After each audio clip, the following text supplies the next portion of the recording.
Good afternoon. I'm Chris, and this is Fiercely Independent. I want to talk today about Social Security. It's been in the news a little bit, not getting the headlines it deserves, but it's one of these things that caught my eye about having to raise the minimum retirement age.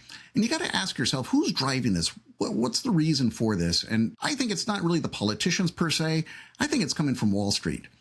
And if you think about it, it makes a lot of sense. Social Security is a $2.6 trillion fund. That's a lot of money. Who would love to have their hands on that? Wall Street, right? So when you think about it, Social Security has a lot of money available. There's a lot of driving consequences behind this when you think of what should happen should Wall Street take it over in the argument for privatization. Well, the risk is we could end up like 2008. Wall Street makes very risky investments, and the people who lose are you and me, the people who put money into Social Security in the first place. Who gets bailed out? Wall Street, right? Too big to fail. We can't risk that with our Social Security fund. This is a guarantee, not some sort of gamble. Now, the argument you're going to hear time and time again, and you're going to hear more and more of it, I guarantee it, is this concept of, well, Social Security is running out of money. It is no longer profitable. You know what else isn't profitable? U.S. military. Military doesn't make a dime. Unless our military becomes pirates overnight, they don't make any money. But yet we can find money for them, no problem at all.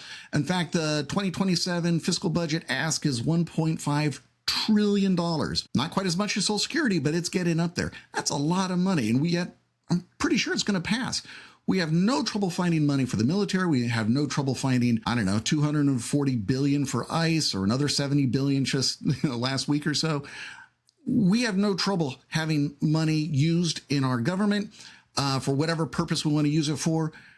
We should have no trouble at all finding money to keep Social Security solvent and running the way it's intended to run. Social Security isn't a program designed to make you rich. Social Security is a program to keep you from being poor. That's really important. So I want to bring this up. Keep your eye on this story because you're going to hear more and more about this false dilemma that if Social Security doesn't make its number, so to speak, if it's not profitable, then it's got to be privatized. That is a false dilemma, and we got to expose it for what it is. So with that, I hope you have a great day. Stay fierce, stay independent. Talk to you soon.